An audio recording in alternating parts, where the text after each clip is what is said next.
Assalamualaikum warahmatullahi wabarakatuh. Waalaikumsalam Ah, warahmatullahi wabarakatuh. ini kita ketemu lagi dengan Yeri W Channel, akan bercerita dengan adik-adik kita yang kerja di TPA Pembuangan Sampah wilayah Bogor. Ya, adik-adik gimana nih selama kerja di sini? Udah berapa tahun kerja di sini? Udah hampir dari awal aja ada TPA sini, kita udah di sini, Pak. Udah di sini. Iya. Oh, kalau boleh tahu selama kerja di sini kesehatan bagaimana? Kalau kesehatan kalau sih dari kesehatan, tergantung juga ya. tergantung Hmm. ya. Kalau siapa sih tergantung ininya juga. Kalau emang kita lah waktunya sakit, Iya, kalau sakit. sakit ya sakit. Kalau Iya. emang kita di sini, kalau saya posisi kita gimana ya? Kalau dari segi makanan apa aja kita makan, Iya. alhamdulillahnya nggak pernah ada. Alhamdulillah, nggak Tetapi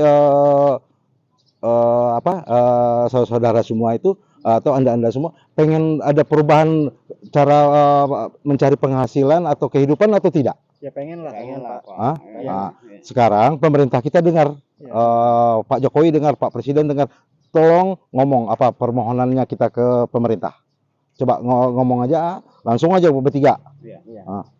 Ya kita mah cuma Iya. minta satu aja Iya, aja. buat pemerintahan, terutama Pak Jokowi, Bagus. harga-harga limbah lah. mohonlah dinormalkan lagi, jangan Iya. sampai sekarang harga drastis turun semuanya juga. Hmm. Tolonglah harganya naikin lagi seperti biasa. Penghasilan kita kalau posisi kayak gini, jangankan buat ngasih ke orang tua, buat kita sendiri aja susah gitu iya. kan.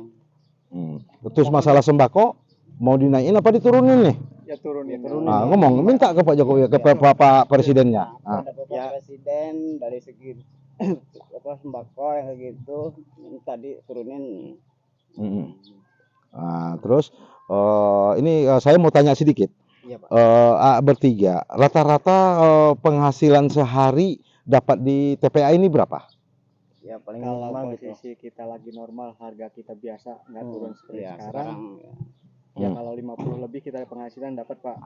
Yang sekarang, harga sekarang? Harga sekarang kita paling dapat 30.000, 35.000. Soal dari harganya udah benar-benar murah. Benar-benar murah. Posisi kayak sekarang mah gini, musim kemarau paling 25 lah, Pak. Jadi rata-rata 25.000 sama 35.000. Kalau kita hitung gaji satu bulan, berarti kalau dapat 30.000, berarti satu bulan adik-adik kita ini 900.000. 900.000 udah ada yang berkeluarga? Kalau saya udah berkeluarga. Ini satu udah berkeluarga, bujangan? Iya. Bujangan. Gaji 900.000 satu bulan untuk situasi biaya hidup sekarang, apakah cukup atau tidak? Tinggal saudara-saudara atau bapak-bapak saya yang di pemerintahan cukup atau tidak, tolong dihitung matematiknya. Apakah mereka ini layak bekerja di sini terus mereka ini yang ini tamat dari SMA, yang ini tamat STM, yang ini tamat STM, kerjanya di pembuangan sampah. Dengan gaji 30.000 sehari, berarti sebulan 900.000. Alangkah kasihan, miris banget kehidupan mereka.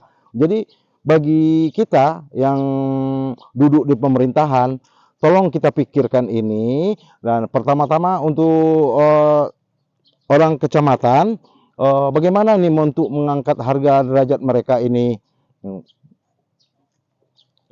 Terus apa keinginan dari mereka bisa tercapai. Yang pertama yang bujangan pengen berkeluarga, terus udah dia pengen berkeluarga tapi gaji 30.000 sehari, kan tidak mungkin mereka menempuh untuk berkeluarga. Bagaimana mengasih makan anak istrinya di kemudian hari.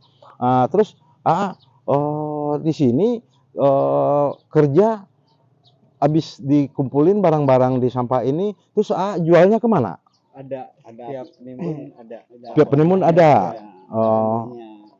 Jadi masing-masing kita punya bos masing-masing, kita bos masing-masing. Jadi barang diambil dari sini langsung ditimbang ke tempat bos, itu langsung dibayar atau tidak? Langsung dibayar. Pada menit itu juga.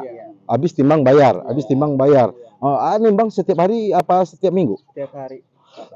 Hari ini udah berapa nih Bang? Saya kalau hari Minggu ini libur. Libur. Sekarang hari Minggu. Aktivitas itu. Iya. Hari Sabtu kemarin nimbang berapa? Nimbang kita dapat duit 42.000. Oh, jadi hari Sabtu si adik ini dapat duit 42.000. Adik ini dapat berapa? Ya dari hari itu ada 35. Enggak, yang hari Sabtu berapa? Hari Sabtu 50.000 lah. Dapat 50.000 hari Sabtu. Ini dapat berapa hari Sabtu? Saya makan sampai malam Pak gitu. Berapa dapatnya? 70 lah, 72. Dapat gitu. 77. Iya. Dari jam berapa paginya? Pokoknya siang malam kalau saya mah gitu. Jadi sehari semalam. Sehari malam. Jadi mulai startnya berapa itu? Paling jam 9 malam lah. Udah apa mulai paginya? Sampai pagi sampai sore lagi gitu. Bukan, mulainya pagi. Kalau pagi jam 9 lah 9 pagi sampai jam 6. 6 sore. Iya. Oh, habis itu sambung lagi pagi. Iya. Jam 6 sore sambung lagi pagi. Iya. Berarti 24 jam. Iya.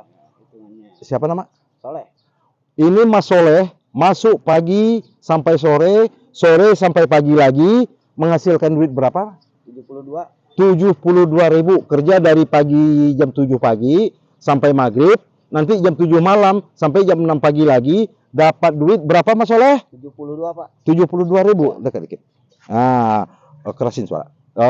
Saya ulangin, Mas Soleh kerja dari jam 7 pagi Iya. sampai jam 6 sore. Habis itu sambung lagi jam 7 malam sampai jam 6 pagi. Iya. Dapat duit berapa Mas Soleh? 72. 72.000.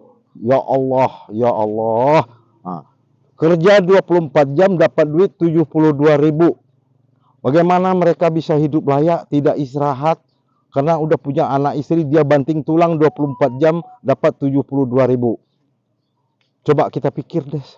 Sedih nggak dengarnya yang begitu? Kita pikirkan perubahannya.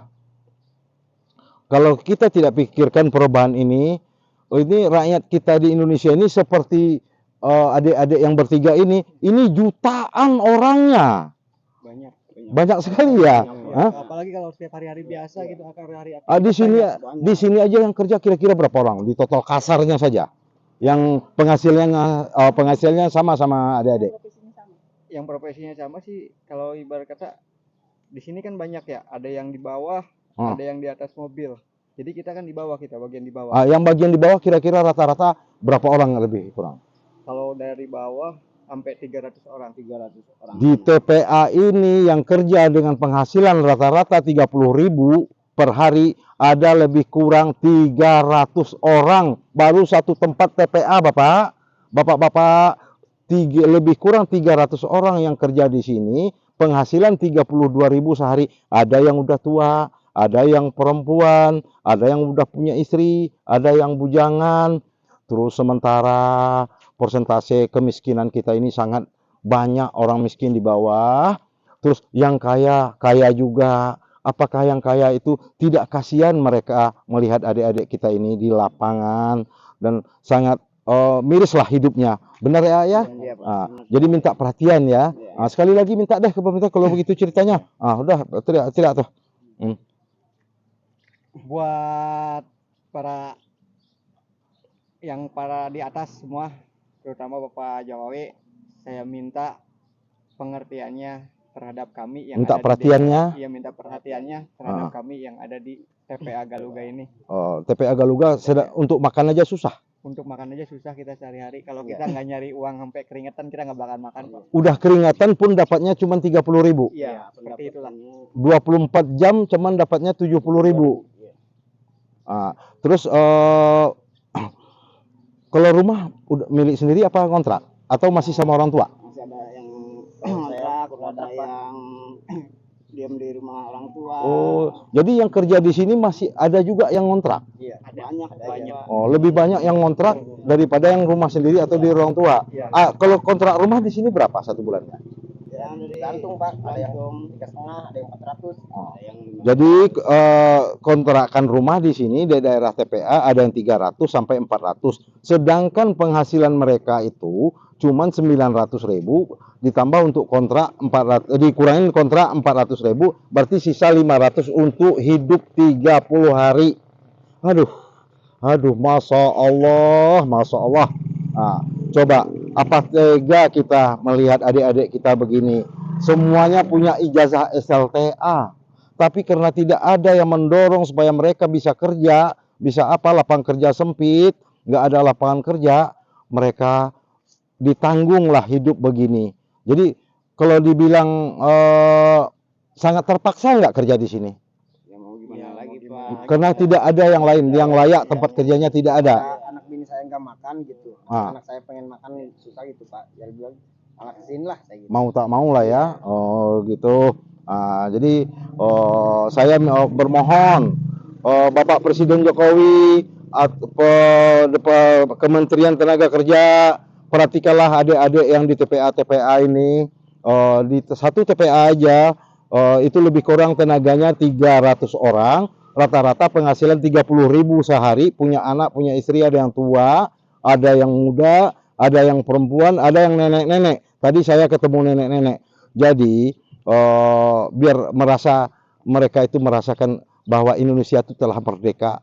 Tapi kalau bagi mereka sekarang dengan hasil begitu dia belum terasa merdeka. Lebih baik kalau dipikir-pikir lebih baik mereka itu tidak merdeka menurut dia. Ya benar. Terus kalau udah merdeka begini, dia pengen hidup layak dan yang punya anak pengen anaknya sekolah. Tapi kalau dengan penghasilan begitu, tidak mungkin dia bisa menyekolahkan anak.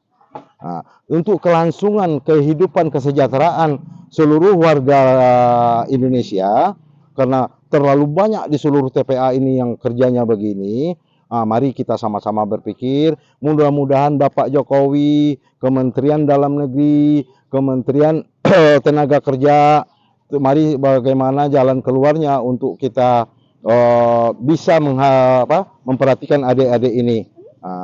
Ya, saya nggak lama-lama pemerintah berbicara ini, Bapak Pemerintah Indonesia, supaya ada perhatiannya dan bagi pengusaha-pengusaha kaya di lingkungan daerah TPA ini, tolonglah perhatiin adik-adik ini. Kapan perlu tetap dia bekerja di TPA, tetapi orang wilayah yang pengusaha-pengusaha yang berhasil, apa salahnya sih bersedekah ke mereka-mereka untuk kelangsungan hidup mereka ini. Cukup sekian, nanti kita sambung lagi dari Yeriwe Channel.